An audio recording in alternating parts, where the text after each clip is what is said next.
Everyone ఎలా ఉన్నారు అందరూ? సో ఇది నా ప్యాంట్రీ అని చెప్పుకోవచ్చు. సో నేను ఇక్కడ ఎక్స్ట్రా ఉన్న గ్రాసరీస్ అన్నీ పెడుతూ ఉంటాను. అస్సలు ఆర్గనైజ్గా ఉండదండి, ఎందుకంటే ఇది కింద ఉంటుంది కబోర్డ్. సో కింద ఉండటం వల్ల ఏంటంటే మా పాప ప్రతిసారి వచ్చి తనకు కావాల్సినవన్నీ ఆడుకుంటూ ఉంటుంది. సో నేను ఎంత సదిరినా కానీ తను అలాగే ఆడుకుంటుంది. సో అందుకే నేను ఇక్కడ ఏమి కుకింగ్ అవసరమైన సామాన్లు లేదా గిన్నెలు ఏమి పెట్టను, ఎందుకంటే తను అన్నీ తీసి ఆడుకుంటూ ఉంటుంది. సో అందుకే నేను అలా ఉంచేస్తాను. ఇది చూసారు కదా, వెళ్ళి అక్కడ పెట్టుకొని ఆడుకుంటుంటుంది. తను అక్కడ పెట్టుకొని తను కుకింగ్ చేసినట్టు అక్కడ ఆడుకుంటుంది. సో నేను ఈ షెల్ఫ్లో ఏం పెట్టను, ఇలా ఓన్లీ గ్రాసరీసే ఉంచుతాను, ఎందుకంటే ఏ గిన్నెలు పెట్టినా తను తీసేస్తుంది. అండ్ ఇవి కూడా ఎంటీ బాక్సెస్ అలాగా. సో అసలు ఏమేమి ఉన్నాయి నా ప్యాంట్రీలో, ఏమేమి నేను స్టాక్ పెట్టుకుంటాను లేదా అసలు ఏమేమి తెచ్చుకున్నా అనేది ఈ వీడియోలో చూపిస్తాను. వీడియో చివరి వరకు చూడండి, మీకు నచ్చితే లైక్ చేయండి. అండ్ ఇలా ప్యాంట్రీస్ ఎక్స్ట్రా ఉన్న గ్రాసరీస్ అవి స్టోర్ చేసుకోవడానికి నేనైతే బాక్సెస్ ఏమి కొనను, నేను డబ్బులు పెట్టేమి కొనను. మనకి చాలా పెద్ద పెద్ద ప్లాస్టిక్ బాక్సెస్ అవన్నీ ఉంటాయి మనకి డీమార్ట్లో వాటిల్లో. బట్ నేనైతే అవి ఏమి కొనను, ఎందుకంటే అవన్నీ అన్నెసరీ నాకు అనిపించింది. సో నీట్గా ఇలా కార్డ్బోర్డ్ బాక్స్ అని పెట్టుకోవచ్చు, లేదా మన దగ్గర ఆల్రెడీ ఉన్న బాక్సెస్లో పెట్టుకుంటే బెస్ట్. అన్నెసరీగా ఎందుకు మనీ స్పెండ్ చేయడం అని నాకు అనిపిస్తుంది. మీకేమనిపిస్తుందో ఖచ్చితంగా కామెంట్ చేయండి. ఫస్ట్ ఈ బాక్స్ స్టార్ట్ చేద్దాము అండ్ ఒక్కొక్కటి తీసి చూపిస్తాను అసలు ఏమేమి ఉన్నాయి గ్రాసరీస్ ఏంటి అనేది. అండ్ ఇవి బఠానీలు, ఇవి తెల్ల బఠానీలు అంటారు కదా, అవి మేము ఎక్కువ చాట్ చేయడానికి యూజ్ చేస్తాను. నేను వీక్లీ 1 or 2 అయినా కానీ డిన్నర్కి చాట్ చేస్తాను, ఎందుకంటే ఇది రిచ్ ఇన్ ప్రోటీన్ కాబట్టి. సో వీటిని యూజ్ చేస్తాను. అండ్ నిన్న నేను ఇది ఆల్రెడీ మాది పాత కంప్లీట్ చేసిన ప్యాకెట్ చూసారు కదా, సో ఇది కొత్తది. అండ్ నేను నిన్న ఒకటి కనిపెట్టాను, అందరూ ఏదేదో కనిపెడుతుంటే నేను ఇది కనిపెట్టాను. సో చూసారు కదా, ఇది జాన్లో మనకి ప్యాక్ చేశారు. అప్పుడు ప్రైస్ వచ్చేసి 54 రూపీస్ ఉంది, 2025లోనే 54 రూపీస్ ఉంది. అండ్ ఇది చూడండి, మనకి ఫెబ్లో ప్యాక్ చేశారు 58 రూపీస్. సో జాన్కి ఫెబ్కి వచ్చేసి మనకి అప్పుడే 4 రూపీస్ తేడా వచ్చింది. ఈ బఠానీలకే 4 రూపీస్ తేడా వస్తే మనకి గోల్డ్ ప్రతి మంత్ అంత పెరగడంలో అసలు తప్పే లేదని నాకు అనిపించింది. అండ్ రీసెంట్గా నేను ఇది ఓపెన్ చేశాను కాబట్టి ప్యాకెట్ ఇలా సీల్ కిప్స్ ఉంటాయి నా దగ్గర, సో వాటిలో యూస్ చేస్తాను. అండ్ ఇది ఎంటీ ప్యాకెట్ పడేయాలి, జస్ట్ చూపిద్దాం మీకని ఈ ప్యాకెట్ ఉంచాను. అండ్ నెక్స్ట్ మిల్లెట్స్, నేనైతే మిల్లెట్స్ యూస్ చేస్తూ ఉంటానండి, అట్టుపిండిలో ఇడ్లీ పిండిలో వేస్తూ ఉంటాను. సో ఫాక్స్ స్టైల్ మిల్లెట్ ఒక్కొక్కసారి ఒక్కొక్కటి తెస్తాను, ఒకసారి కొర్రలు, ఒకసారి రాగులు, ఒక్కొక్కసారి అలాంటివి తెస్తూ ఉంటాను. సో ఈసారి అయితే కొర్రలు తెచ్చాను, ఇది డిమార్ట్ వాళ్ళదే, డిమార్ట్ చాయిస్ ఇది. అండ్ మిల్ మేకర్స్, మాకైతే మిల్ మేకర్స్ చాలా ఎక్కువ అయిపోతూ ఉంటాయి, ఎందుకంటే నేను వీక్లీ వన్స్ ఖచ్చితంగా వెజ్ పులావ్ చేస్తాను. సో దాంట్లో మిల్ మేకర్స్ యూస్ చేస్తూ ఉంటాను. ఇది డబుల్ హార్స్ వాళ్ళది. అండ్ ఇవి జొన్నలు, సో లాస్ట్ టైం నేను చిన్న జొన్నలు తెచ్చాను, మీకు వీడియో గుర్తుంటే కింద లింక్ చేస్తాను. సో అవి అయిపోయాయి. ఈసారి దోశల్లోకి వాటిలోకి ఇవి తెచ్చాను, ఒక్కొక్కసారి ఒక్కొక్క తెస్తూ ఉంటాను, ఎప్పుడు ఒకటే ఎందుకని ఇది.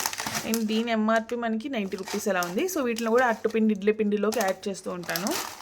అండ్ పల్లీలు, మాకు పల్లీలు కూడా ఎక్కువైపోతాయి, ఎందుకంటే ఈవినింగ్ టిఫిన్సే కదా. సో టిఫిన్లో ఖచ్చితంగా చట్నీ కావాలి కాబట్టి పల్లీలు. అండ్ సగ్గుబియ్యం, ఇక్కడ మేము యూస్ చేస్తుంది కౌ మిల్క్, అంటే బఫెలో మిల్క్ ఇక్కడ దొరకలేదు. సో కౌ మిల్క్ వేడి ఎక్కువ కాబట్టి సగ్గుబియ్యం ఎక్కువగా యూస్ చేస్తూ ఉంటాను. సో అవి కూడా ఎక్కువ ప్యాక్ పెట్టుకున్నాను, డిమార్ట్కి వెళ్ళినప్పుడే తెచ్చేసుకుంటాను. అండ్ ఉప్పు, మీరు ఏ ఉప్పు వాడతారు? ఇప్పుడు చాలామంది పింక్ సాల్టే వాడాలి అంటున్నారు కదా. సో నేను కల్లుప్పు కూడా ఎక్కువ వాడుతూ ఉంటాను. సో 2 పెట్టుకుంటాను, కల్లుప్పు ఇది. సో మనకి గ్రేవీ కర్రీస్ ఉంటాయి కదా, పప్పులు, పులుసు, చారులు, వాటిలో కల్లుప్పు వాడతాను. అండ్ ఫ్రైలోకి ఇది వాడతాను, ఈ సాల్ట్ వాడతాను ఫ్రైలోకి. సో 2 ఆశీర్వాదే, చూసారా, 2 ఆశీర్వాదే వాడతాను. అంటే ఆశీర్వాదాన్ని కాదు, ఏది దొరికితే అది వాడతాను. అండ్ సగ్గుబియ్యం, సేమియా పాయసము, సేమియా, కేసరి అవి చేయడానికి సేమియాలు పెట్టుకున్నాను. మొన్న ఉగాది కూడా చేశాను. సో నేను ఇవన్నీ నోట్ చేసుకుంటాను, ఇప్పుడు ఒక పేపర్లో నోట్ చేసుకుంటాను అసలు ఇక్కడ ఏమేమి ఉన్నాయి. నేను ఈసారి డీమార్ట్కి వెళ్ళినప్పుడు, గ్రాసరీ షాపింగ్కి వెళ్ళినప్పుడు ఏమేమి తేవాలనేది నేను నోట్ చేసుకుంటాను. సో అందుకే ఎలాగో మీకు చూపిస్తున్నాను. అండ్ చనా స్నాకింగ్కి. అండ్ ఇది మా హస్బెండ్కి ప్రోటీన్ కోసం బాక్స్లోకి ఏదో ఒక స్నాక్ పెడతా కదా, ఎల్లసొందలు. సో ఇప్పుడు నాకు తెలిసింది, ఎల్లసొందలు మొన్నదా కొన్ని అనుకున్నాను, ఇప్పుడు అయిపోయినాయి తెలిసింది కదా. సో అలా నోట్ చేసుకుంటాను, అందుకే తెలుస్తుంది. అండ్ రాగులు, అండ్ శనగపప్పు, కాబూలీ చనా, నా ఫేవరెట్ కాబూలీ చనా. అండ్ ఇవైతే నేను కొననండి, నేను అస్సలు కొనను. వాటిల్లో ఇవి కూడా ఒకటి ఉంటాయి, బయట దొరికే సాంబార్ పౌడర్, ఇడ్లీ కారం అలాంటివి నేను కొనను, ఇవి దానికి ఫ్రీ వచ్చాయి. సో అలానే ఉన్నాయి ఇంకా.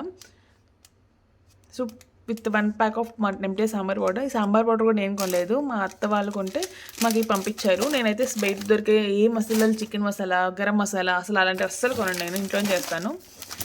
అండ్ ఇది వచ్చేసి గోధుమ రవ్వ. ఎర్ర గోధుమ రవ్వ మా హస్బెండ్ ఎక్కువ తింటారు. నాకు మా పాపకి ఎర్ర గోధుమ రవ్వ అంత నచ్చదు. ఈ పెసలు అండ్ ఇవి రీసెంట్గా తెచ్చానండి, చిక్కుడు గింజలు. ఇవి ట్రై చేయాలి ఎలా ఉంటాయో. అంటే వీటిని సేమ్ మనం ఫ్రై చేసుకుని తినొచ్చు, బాయిల్ చేసుకొని అంటున్నారు, చూడాలి. అండ్ వడియాలు, సగ్గుబియ్యం. ఓకే, మా పాపతో ఒక టెట్రా ప్యాకెట్ ఉందా? ఒక టెట్రా ప్యాకెట్ ఎప్పుడు రెడీగా పెట్టుకుంటాను. ఇన్కేస్ ఎప్పుడైనా పాలు లేకపోయినా ఎక్కడికైనా జర్నీకి వెళ్ళినా కానీ ఇది యూస్ చేస్తాను మా పాపది. అండ్ ఇది వచ్చేసి అటుకులు, హార్లిక్స్ అండ్ ఆవాలు. అండ్ ఇంకా ఓట్స్. మేము ఎప్పుడు బేకరీస్లో ఓట్స్ యూస్ చేస్తాము, బట్ ఈసారి ట్రై చేద్దామని మా హస్బెండ్ ఇది ఆర్డర్ చేశారు. అంత బాగా నచ్చలేదు ఇది. సో ఇది మనమరాలు. మేము పోహా ఎక్కువ చేసుకుంటూ ఉంటాం కదా. అండ్ ఇదేంటంటే డబ్బాలో బియ్యం, అది పులిహోర. మేము ముడి బియ్యం వాడతాం కదా, బ్రౌన్ రైస్. పులిహోరకి వాటికి ముడి బియ్యం అంతా సెట్ అవ్వదు. సో అందుకే ఇవి నార్మల్ రైస్ ఇవి కొంచెం తెస్తాము. ఇలా పెట్టుకుంటేనంటే మనకి పులిహోర అవి చేసినప్పుడు ఈ రైస్ యూస్ చేస్తాము. ఎస్, ఇది కూడా అదే. ఇక్కడ పెట్టేద్దాం. అండ్ ఇందులో వచ్చేసి మినపప్పు, మీకు కనిపిస్తుంది కదా మినపప్పు. ఇదేం బెల్లం, ఒక 1 kg బెల్లం అలా ఉంటుంది. ఇది మినపప్పు. ఇంకొంచెం సాంబార్ పౌడర్. ఇది కూడా నేనైతే కొనుక్కురాలేదు, మా అత్త వాళ్ళకి తీసుకొచ్చారు, మాకు పంపించారు. ఇది నేనైతే అస్సలు వాడను. ఇది ఎందుకు నాకు అలా బయట కొన్నవి అంత వాడాలనిపించలేదు. ఇన్కేస్ వాడాలనుకున్న ఇంగ్రీడియంట్స్ చూసుకోండి. మీరు ఇంగ్రీడియంట్స్లో ఏమేమి ఉన్నాయని చూసుకోండి ఒకసారి, దాన్ని బట్టి మీరు వాడాలా లేదా డిసైడ్ అవ్వచ్చు. ఎస్, చూసారా మా పాప అంతా ఎలా మెస్సీ చేస్తుందో. అండ్ ఇందులో పాప్కార్న్ ఉన్నట్టుంది, పాప్కార్న్ సీడ్స్ ఉన్నాయి. సో పాప్కార్న్ కూడా యాక్టివ్ పాప్కార్న్, కానీ ఇలా పాప్కార్న్ మనం తెచ్చుకొని చేసుకోవడం చాలా బెస్ట్. సో నేనైతే ఇలా నోట్ చేసుకుంటాను. అంటే ఈ బాక్స్లో ఏమేమి ఉన్నాయనేది ఇలా నోట్ చేసుకుంటే ఏంటంటే నాకు గ్రాసరీస్కి వెళ్ళాలనుకున్నప్పుడు లేదా ఏదైనా అయిపోయినప్పుడు ఈ బాక్స్ మొత్తం వెతుక్కోకుండా ఇక్కడ చూసుకుంటాను. ఓకే, ఇక్కడ ఉందనుకుంటే అప్పుడు ఇక్కడ తీసేసుకుంటాను డైరెక్ట్గా. అండ్ గ్రాసరీస్కి వెళ్ళినప్పుడు కూడా అన్ని డబల్ తెచ్చుకోకుండా ఉంటాము. మీరు ఈ టిప్ అనేది ఫాలో అవ్వండి, మీకు ఖచ్చితంగా హెల్ప్ అవుతుంది.